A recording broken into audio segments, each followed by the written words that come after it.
revolución. Y también algunas cosas que dijo sobre la esclavitud, aunque en otro contexto.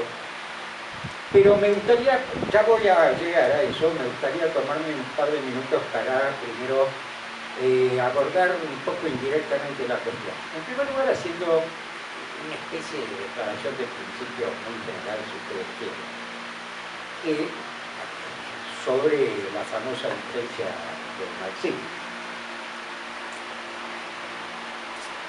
Hay una famosa frase de Sartre, escrita en la Crítica de la Razón Dialéctica, en 1960, que últimamente, no sé por qué razón, Sartre es un perro muerto, como decía Marx, pero sí, no sé por qué razón, últimamente veo aparecer esta frase en varios lugares insospechados, que es la frase que dice que el marxismo es la filosofía insuperable de nuestro tiempo. ¿Qué quiere decir Sartre con esto? El marxismo no podría ser superado. ¿Qué quiere decir superado? No sé si cabe usarlo en un sentido hegeliano, por ejemplo, ¿cierto? Que bastaría solo con el marxismo, o cualquiera de sus variantes o versiones, para entender todo lo que pasa en el universo. Por supuesto que Sartre no está diciendo semejante tontería. Lo que está diciendo es que, como decía recién a su manera Néstor, mientras exista el capitalismo, será absolutamente imprescindible contar con esa herramienta que ha supuesto hasta ahora, veremos, pero hasta ahora ha supuesto la teoría crítica más profunda y más precisa y más radical de ese sistema dominante, de ese sistema de opresión. Ni tampoco quiero, entonces digo, como declaración de principio, no soy de los que piensan que el marxismo puede explicar cualquier cosa. Hay cosas en el mundo que se explican de muchas otras maneras, hay cosas en el mundo que no se explican de ninguna manera, pero mientras exista el capitalismo, el marxismo podrá no ser suficiente, pero va a seguir siendo absolutamente necesario. Y no solo como teoría, y ahora voy a enseguida a eso. Tampoco quiero entrar en la discusión sobre cuán científico o no es el marxismo. Yo tenía uno de mis maestros, que se llamaba Oscar Mazota, que decía respecto del psicoanálisis algo que me gustaría a mí parafrasear respecto del marxismo, que es, no hay que preguntarse, en este caso, si el marxismo es una ciencia, sino que más bien cabría preguntarse qué es una ciencia después del marxismo, al menos en el campo de las ciencias sociales humanas, es decir, después de una mal dicha teoría, sería abundante sobre esto, que ha venido a trastocar totalmente los criterios de qué es lo que se considera o no una ciencia. También me voy a referir a la Revolución Rusa, que recién se mencionó, rápidamente, y también lo voy a hacer de manera indirecta. Me gustaría citar un articulito que casualmente leí hoy. Estaba pensando cómo abordar la cuestión y leo en el diario Página 12 un artículo del profesor Boaventura de Sousa Santos a propósito del centenario de la Revolución Rusa. Un artículo muy elogioso de la Revolución Rusa, donde hace toda una serie de consideraciones de por qué, pese a todo lo que se dijo acá, la Revolución Rusa, etc. Y le dice un par de cosas que a mí me gustaría humildemente objetar.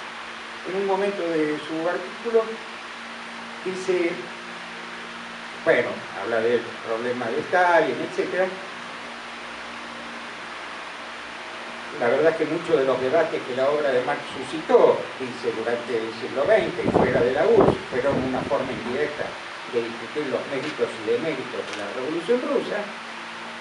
Y a continuación dice, ahora que las revoluciones hechas en nombre del marxismo terminaron o evolucionaron hacia, puntos suspensivos, el capitalismo, tal vez Marx y el marxismo tenga por fin la oportunidad de ser discutido como merece, como teoría social.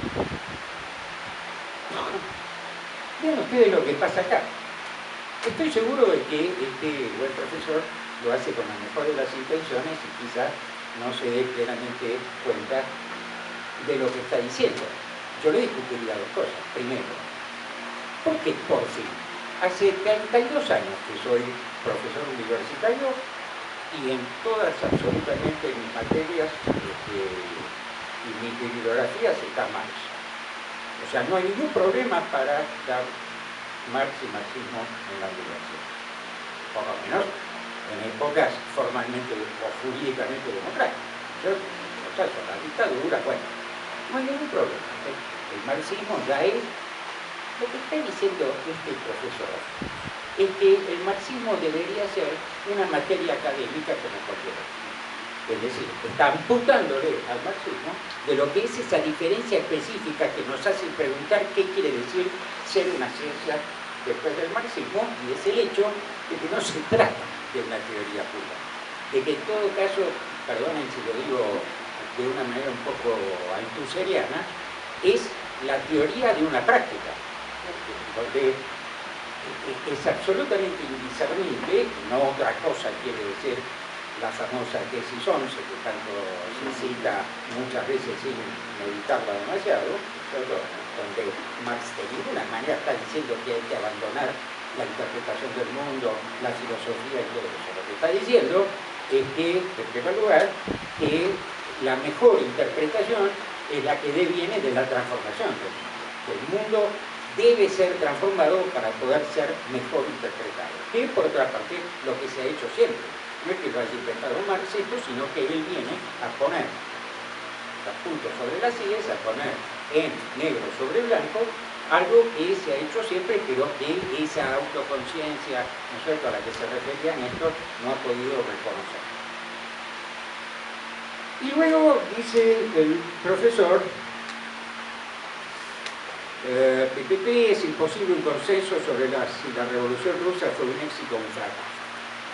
A primera vista resulta extraño, pues tanto si se considera que la revolución terminó con la llegada de Stalin al poder, entre paréntesis, la posición de Trotsky, como con el golpe de Estado de Boris Yeltsin en 1993, etc. Bueno, quiero que me permito, porque esto no es de ninguna manera la posición de Trotsky. Trotsky no dijo que la revolución había terminado con la llegada de Stalin al poder. Exactamente, pero lo que sí dijo muy fuertemente es que con la llegada de Stalin al poder, esa revolución, los principios de esa revolución habían sido traicionados. El famoso libro de Trotsky, donde hace la crítica de Stalin, hace en todas partes, pero quiero decir, cuando reúne sistemáticamente sus críticas contra Stalin, no se llama la revolución fracasada, no se llama la revolución abortada, se llama la revolución traicionada.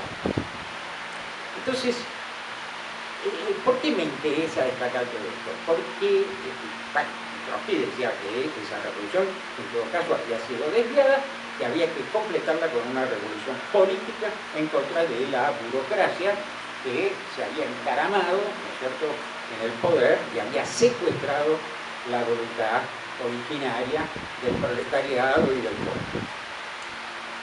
Todo esto es importante destacarlo para que se vea la diferencia específica de esta teoría, ciencia, discurso, o como se lo quiera denominar a esto que se llama el marxismo. Y la discusión viene a propósito de qué significa entonces realmente desde el punto de vista marxista estricto, qué significa una revolución, que no significa otra cosa más que la transformación radical de las relaciones de producción, y que solo se puede hablar de una auténtica revolución cuando una clase social dominante es reemplazada, como dijo Néstor, por otra.